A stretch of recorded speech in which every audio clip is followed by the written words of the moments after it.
অল্প কিছুদিনের মধ্যেই মেয়াদ শেষ হচ্ছে জো বাইডেনের। এরপর নতুন প্রেসিডেন্ট হিসেবে শপথ নেবেন ডোনাল্ড ট্রাম্প। হোয়াইট হাউস ছাড়ার আগে ইসরায়েলকে আরও $800 কোটি সামরিক সহায়তা দেওয়ার পরিকল্পনা করছেন মার্কিন প্রেসিডেন্ট জো বাইডেন। মার্কিন পররাষ্ট্র মন্ত্রণালয়ের বিজ্ঞপ্তিতে বলা হয়, ইসরায়েলের নিরাপত্তা নিশ্চিত করতেই এই সহায়তা প্যাকেজ দেওয়া হচ্ছে, কারণ ইরান ও এর প্রক্সিদের হামলার হাত থেকে রক্ষার অধিকার ইসরায়েলের রয়েছে বলে জানান তারা। এসব সামরিক সহায়তার মধ্যে কামান, গোলাবারুদ, অত্যাধুনিক যুদ্ধবিমান ও হেলিকপ্টার থাকবে বলে জানা গেছে। এতে আরব যুদ্ধ আরও বিস্তৃত হওয়ার শঙ্কা দেখা দিচ্ছে। ব্রিটিশ সংবাদ মাধ্যম বিবিসির তথ্যানুযায়ী ক্ষমতা হস্তান্তরের আগেই বাইডেন প্রশাসনের এই চুক্তি পাশ হতে পারে মার্কিন কংগ্রেসে। ইসরায়েলের কাছে অস্ত্র বিক্রির বিষয়টি মার্কিন পররাষ্ট্র দপ্তর ইতিমধ্যে কংগ্রেসকে অবহিত করেছে বলে জানা যায়। নতুন এই সহায়তা প্যাকেজটি 1 বছর বা তারও বেশি সময় ধরে ইসরায়েলের কাছে সরবরাহ করবে যুক্তরাষ্ট্র। তবে বাইডেন প্রশাসন চেষ্টা করবে প্রেসিডেন্ট বাইডেন হোয়াইট হাউস ছাড়ার আগেই বেশিরভাগ সরবরাহ সম্পন্ন করার।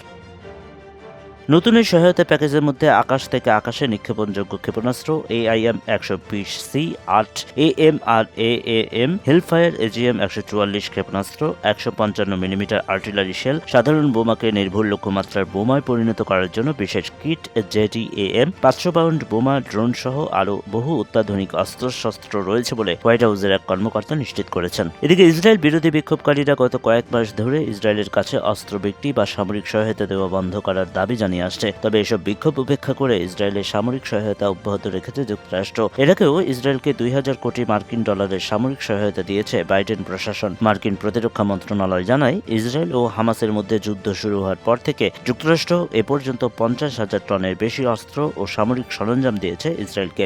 আন্তর্জাতিক সমালোচনার পরও গাজায় ইসরায়েলি আগ্রাসনের নেতানিয়াহু সরকারের পাশে থেকেছে ওয়াশিংটন। ইসরায়েলের হামলায় এখন পর্যন্ত 45,000-এর বেশি ফিলিস্তিনি নিহত হয়েছেন। এর আগে গাজায় ইসরায়েল হামাসের যুদ্ধ বন্ধে নেওয়া কূটনৈতিক প্রচেষ্টা বেশ কয়েকবার ব্যর্থ হয়েছে। ওয়াশিংটন ইসরায়েলের সবচেয়ে বড় মিত্র এবং অস্ত্র সরবরাহকারী। গাজায় যুদ্ধবিরতির বিষয়ে জাতিসংঘের নিরাপত্তা পরিষদের প্রস্তাবে ভেটো দিয়েছে যুক্তরাষ্ট্র। অন্যদিকে জো বাইডেনের মতো মার্কিন মূল্যকে নবনির্বাচিত আরেক প্রেসিডেন্ট ডোনাল্ড ট্রাম্পও ইসরায়েলের শক্তিশালী সমর্থক। ইসরায়েলকে মার্কিন যুক্তরাষ্ট্রের এরকম একতরফা সমর্থনের কারণে হামাস ইসরায়েল যুদ্ধ যে অতি শীঘ্রই শেষ হচ্ছে না এবং আগামীতে ইসরায়েলের সাথে আরব দেশগুলোর সংঘাত আরও ভয়াবহ রূপ নিতে যাচ্ছে, তা একরকম ফলপ্রসূ ভবিষ্যৎবাণী হিসেবে উল্লেখ করেছেন বিশ্লেষকরা।